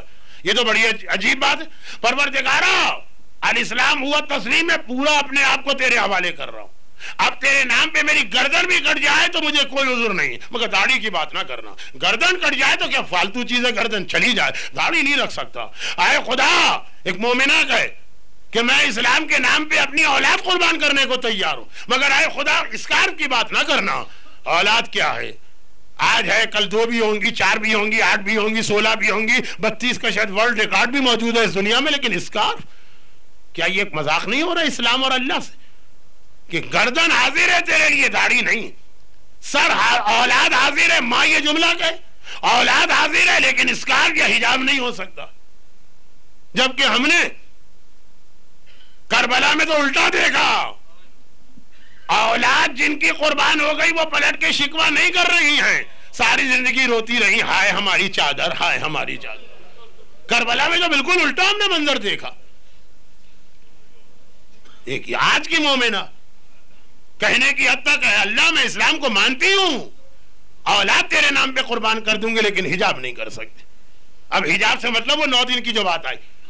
کچھ عورتیں ہیں مجلس میں حجاب کے ساتھ آتی ہیں، لیکن بازار، لیکن شادیاں، لیکن مس گیدرنگ، ادھر اب نہیں جا رہا، اس لیے کہ منزل مصائب میں اتنا بڑا جملہ آ گیا کہ اب یہ اس طرف جانا مناسب نہیں. کربلا کی بیویاں، اکبر کی ماں نے کبھی اکبر کو یاد نہیں کیا. آقا حسین کا ماتم بے شک کیا، کربلا کا ماتم کیا، لیکن سب سے زیادہ ہائے میری چادر، فروا، رباب، حتی زینب اپنے ماجائے سے جو محبت کرتی ہیں. لیکن ذرا سوچیے، جتنا حسین کا ماتم کیا اتنا اپنی چادر کا بھی ماتم کیا. سجاد، اکثر میں ایک فرضی مثال بنا کے آپ سے سوال کرتا ہوں، یہ میری ایک عادت ہے، تو یہاں بھی اگر ایک فرضی مثال بناؤں کہ جس نے زندگی میں کبھی کربلا کا واقعہ نہ سنا ہو، وہ آ کر آپ سے کہے کہ کربلا میں یہ بتا دو کہ سب سے بڑی مصیبت کیا تھی، ہم نے وہ روایت نہ سنی ہوتی تو ہم کبھی ادھر نہیں جاتے. ہم اپنے اندازے سے جو باتیں کہتے، یا حسین کی شہادت، یا اکبر کی شہادت، یا اصغر کی شہادت، یا قاسم کے بازو قلم ہونا، لیکن وارث کربلا کہتا ہے الشام الشام الشام. عزاداروں آج 20واں ہے. خدا معلوم زینب نے اپنے لٹے گھر کا 20واں کس طرح منایا ہوگا. پتہ نہیں بیوی کو کہ 20ویں کی رات کہیں قیام کا موقع بھی ملا ہوگا، یا جس طرح تاریخوں میں لکھا ہے کہ کئی بار تو یہ قافلہ رات کو بھی چلایا گیا. یہ جملہ آپ سمجھ نہیں پائے، مجھے خود اندازہ ہوا. بیوی اگر قیام کر رہی ہے تو جس وقت اونٹ بٹھائے جاتے ہیں اور بیویوں کو اتارا جاتا، اس وقت ان کے بازو کھول دیے جاتے ہیں. اور اگر وہ رات کو بھی سفر کر رہی ہیں تو اس کا مطلب یہ کہ ہو سکتا ہے زینب نے بھائی کا 20واں اس طرح کیا ہو کہ دونوں ہاتھ بی بی کے دونوں ہاتھ گردن سے بندھے ہیں اور اسی حالت میں بے محمل و کجاوے کے اونٹ پہ زینب اپنے بھائی کا 20واں کر رہی ہیں. بہرحال اس وقت 20ویں کی تاریخ آئی تو زینب کوفہ اور شام کے درمیان کہیں پہ ہیں اور ہو سکتا ہے کہ 20ویں کا دن آیا ہو تو زینب کو اپنا حسین اتنا یاد نہ آیا ہو سکتا ہے یہ روایت یہ تاریخ کا واقعہ 20ویں کے دن ہی ہو تو اگر یہ واقعہ پیش آیا ہو تو زینب کو اپنا حسین بھی اتنا یاد نہ آیا ہوگا. کہ تاریخ میں واقعہ یہ نہیں لکھا ہے کہ کس دن پیش آیا تو امکان 20ویں کا بھی کون سا واقعہ. شام ایک ایسا علاقہ ہے جہاں جتنے مسلمان ہیں تو جگہ جگہ عیسائیوں کی بستیاں بھی ہیں اور انہیں کوئی تعلق ہی نہیں کہ کیا ہوا. وہ حکم حاکم آ گیا کہ کل باغی یہاں لائے جا رہے ہیں جنہوں نے حکومت کے خلاف بغاوت کی ہے تو سارا شہر سیلیبریٹ کرے. مرد گھروں سے باہر آئیں عورتیں مکان کی چھتوں پہ بیٹھے. اب یہ عیسائی عورتیں انہیں کوئی لینا دینا ہی نہیں ہے وہاں کی چھت پہ بیٹھ گئی باتیں بھی ہو رہی ہیں ہنسی مذاق بھی ہو رہا کہ ایک بار آواز آئی قافلہ آ رہا ہے قافلہ آ رہا ہے قافلہ آ رہا. اور جو قافلہ آنا شروع ہوا تو پہلے تو نگاہ پڑی دور سے کہ یہ کچھ ایسے اونٹ ہیں جن پر کچھ عورتیں تو بیٹھی ہیں لیکن عورت اونٹ کی پیٹھ پہ کبھی نہیں بیٹھتی ہے. محمل ہوتی ہے اماری ہوتی ہے کجاوے ہوتے ہیں اور اگر اونٹ کی پیٹھ پہ بٹھایا بھی گیا تو سہارے کے لیے ہاتھ تو کھلے ہونے چاہیے نا. یہ عجیب قیدی ہے بغیر محمل و کجاوے کے ہاتھ بھی گردن سے بندھے. اب اونٹ دور سے نظر آ گئے اور پھر ایسا لگا کہ اونٹوں کے آگے بھی کوئی چیز چل رہی. جب قریب آیا تو قافلہ تو کیا دیکھا جہاں کوئی بستی آتی ہے سجاد کو اونٹ سے اتار دیا جاتا ننگے سر ننگے پیر قیدیوں کا نیلا کرتا بدن پہ ہوتا. زینب کبریٰ سب سے آگے کے اونٹ پر ہے مہار ناقہ ہتکڑی والے ہاتھ میں تھما دی جاتی. توقے گرا بار سے سجاد کی کمر جھکی ہے اور پیچھے اپنے گھر کی عورتوں کو دیکھ کے نگاہیں زمین پہ لگی اور پھر دیکھا کہ اس کے آگے اونٹوں کے آگے قیدی اور قیدی کے آگے نو کے نیزہ پہ کٹے ہوئے سر لائے جا رہے ہیں. ایک ایک کر کے سارے سر آ رہے ہیں. بس جیسے ہی 18 سالہ شبیہ رسول اکبر کا کٹا سر نظر آیا تو صاحب اولاد عیسائی عورت پکار اٹھی اللہ کرے اس جوان کی ماں مر چکی. لیلا نے چونک کے سر اٹھایا کون عورت ہے. ایک بار گھبرا کے کہا کہ اتنا بتا دے اس جوان کی ماں سے تجھے کیا دشمنی ہے کہ تو اس کے لیے بددعا کر رہی ہے. وہ عیسائی عورت چونکہ ماں بھی ہے گھبرا کے کہتی ہے میں بددعا نہیں کر رہی میں سوچ رہی ہوں 18 سال کے جوان کا چمکتا ہوا سر ہم سے نہیں دیکھا جا رہا میرا کلیجہ ٹکڑے ٹکڑے ہو رہا ہے. ارے ہائے اگر اس کی ماں زندہ ہوگی تو کیسے دیکھا ہوگا. اے عیسائی عورت تو ماں ہے تو نے ماں کے دکھ کو محسوس کیا لیکن تو نے عام ماں کو دیکھا. کربلا کی ماں تو کچھ اور ہی تھی. روایت میں یہ ہے کہ جس جوان کی جوانی پہ دشمن روئے سب سے زیادہ ان کی ماں کو فکر تھی میرا بیٹا پہلے مارا جائے. دشمن رو دیا اب ماں کہتی ہے بیٹا تو اب تک زندہ کیوں ہے. جب علی اکبر خیمے میں آیا اکبر زندہ کیوں ہے. بیٹا میرا اس ظالم سے ایک رشتہ بھی ہے ایسا نہ ہو کہ تیری موت کی تاخیر دشمنوں کو مذاق اڑانے کا موقع دے. حیدر کرار کا پوتا تو شہادت میں کبھی دیر نہ کرتا یہ لیلا کے خون کی خرابی. اور جس وقت علی اکبر کو آقا نے حکم دیا اکبر بیٹا جو عام طور پہ مشہور ہے وہ روایت تحقیق ہو سکتی ہے لیکن میرا اپنا نظریہ عام طور پہ اکبر آخر میں شہید ہوئے نہیں. السلام علیکہ یا اولا قتیل من نسل خیر سلیل زیارت علی اکبر کی سلام نسل رسالت کے پہلے شہید. حسین نے کہا اکبر پہلے 13 لاشا دیکھوں گا پھر بہن بھائی ان کے اولادیں جائیں گے۔ اکبر نے کہا بابا میں تو صبح سے انتظار کر رہا ہوں۔ ماں کے پاس آئے، اماں تیرا اکبر مرنے جا رہا۔ ماں نے گھبرا کے کہا بیٹا ذرا جلدی مرنا، میں نے منت مانی ہے، مجھے منت بڑھانا ہے۔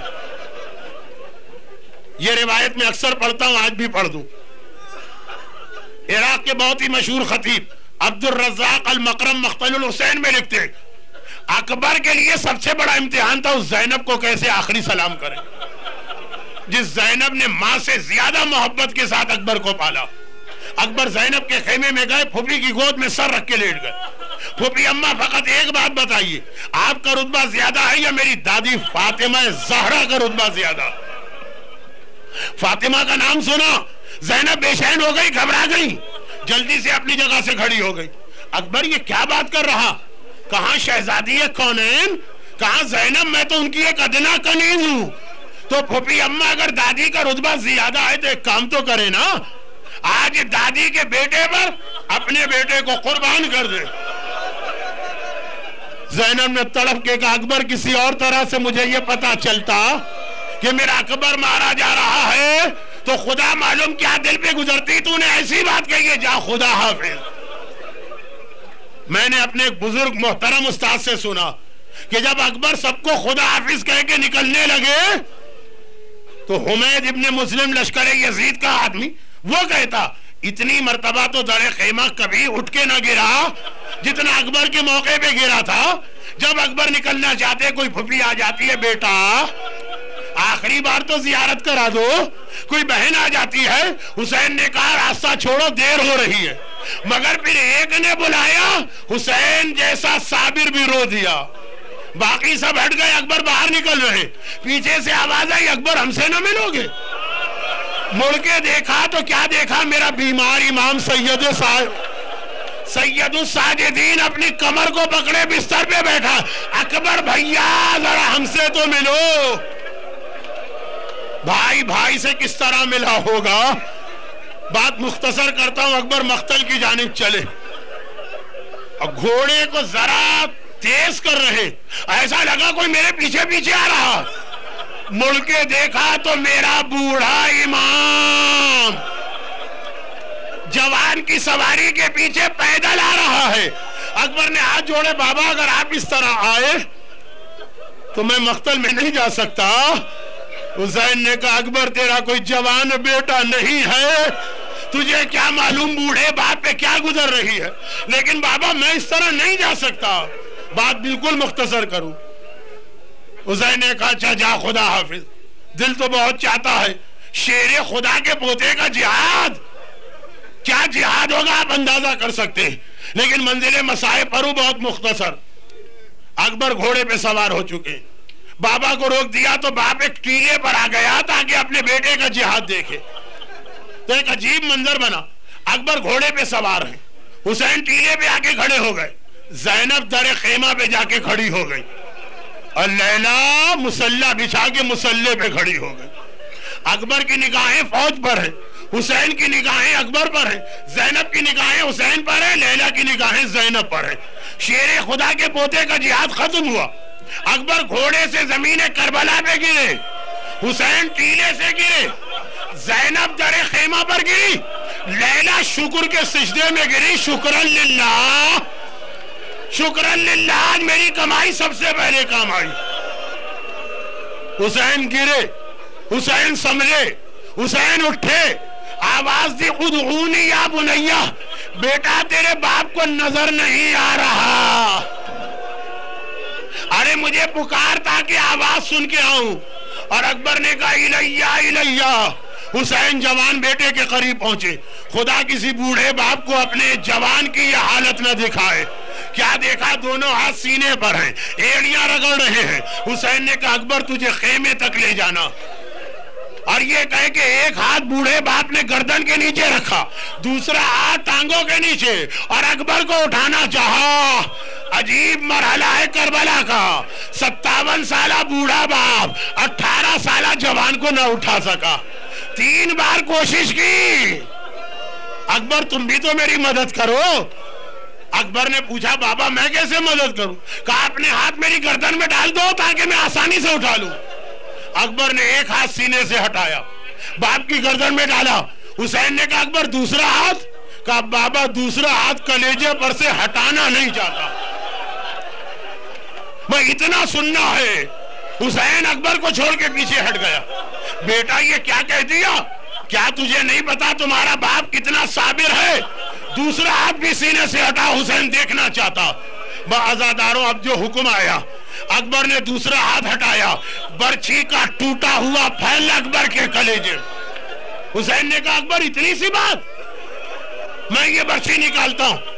حسین تو دو زانوں اس طرح بیٹھے جیسے آپ تشہد میں بیٹھتے ہیں، برچھی پہ ہاتھ ڈالا۔ میرا دل چاہتا ہے میں کہوں یا رسول اللہ ذرا کربلا کے میدان میں آئیے، لیکن اکیلے نہ آئیے گا، خلیل خدا ابراہیم کو لے کے آئیے گا۔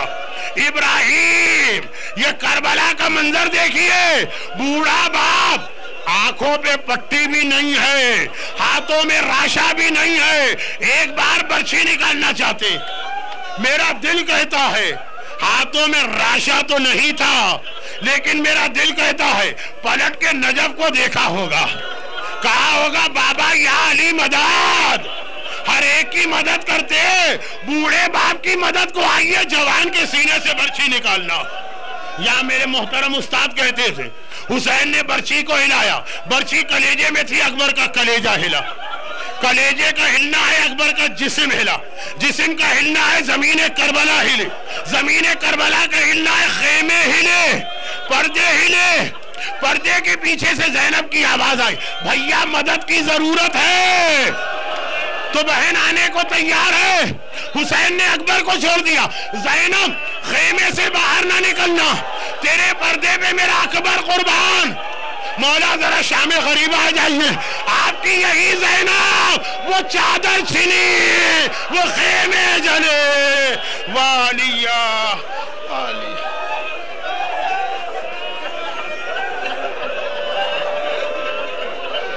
بندہ مجھے یقین کامل سا ہو رہا ہے کہ اکبر کے مصائب کو سننے کے لیے اکبر کی دادی فاطمہ زہرا بھی صف اعضا پہ آئی ہوں گی، اکبر کی پھوپھی ثانیہ زہرا بھی آئی ہوں گی، اکبر کا بابا میرا مظلوم آقا حسین بھی آیا ہوگا۔ پروردگارہ ان مصائب اور ان شخصیتوں کا واسطہ، اکبر کے مصائب کے طفیل اس مجلس میں جتنے مومنین اور مومنات ہیں، اور بانیان مجلس ان کو اور ان کی اولادوں کو ہر دکھ، ہر صدمے، ہر غم اور دشمنان اہل بیت کے ہر شر سے محفوظ فرما۔ پروردگارہ صف اعضا پہ جس طرح آج ان مومنین نے گریہ کیا، اور مجھے یقین ہے کہ اس سے زیادہ مومنات گریہ کر رہی، خدا بندہ تجھے واسطہ اکبر کی دکھیاری دادی فاطمہ زہرا کا، فاطمہ نے یہ لاشا کیسے دیکھا ہوگا، ان سب کی ساری دعائیں اور حاجتیں پوری فرما۔ خدا بندہ اکبر کے اسی لاشے کا واسطہ ہمارے تمام مرحومین، خصوصاً جن کے لیے آج ایصال ثواب ہے، اور حاضرین مجلس کے خاندان کے تمام مرحومین کی مغفرت فرما پروردگارہ۔ لیکن ہمیں یہ حوصلہ دے کہ ہم اور ہماری مائیں اگر اسلام کو ضرورت پڑے تو میں لیلا کی طرح اپنے اکبر کے غلاموں کو دین پہ قربان کر دیں۔ پروردگارہ ہمارے تمام بیماروں کو شفاء کاملہ عطا فرما۔ خصوصیت کے ساتھ برادر محترم جاوید رضوی صاحب بیمار ہیں، غضنفر علی، ایک مومنہ ندا بطول، ہمارے محترم اقبال کرم علی کی والدہ، محترم سلیم مولدینہ کی والدہ، کل بعض مومنین نے 3-4 الگ الگ التماس کی تھی، پروردگارہ ان سب کو شفاء کاملہ عطا فرما، اور ان مظالم کے انتقام کے لیے ظہور امام میں تعجیل فرما۔ ایک سورہ فاتحہ تمام مرحوم مومنین و مومنات، بانیان مجلس و حاضرین مجلس کے خاندان کے تمام مرحومین، مرحوم سید علی اصغر بلگرامی، مرحومہ آمنہ بیگم، مرحوم سید علی جعفر بلگرامی اور مرحوم سید علی باقر بلگرامی کے ایصال ثواب کے لیے۔ بسم اللہ الرحمن الرحیم، الحمدللہ رب العالمین، الرحمن الرحیم، مالک یوم الدین، ایاک نعبد و ایاک نستعین، اہدنا الصراط المستقیم، صراط الذین انعمت علیہم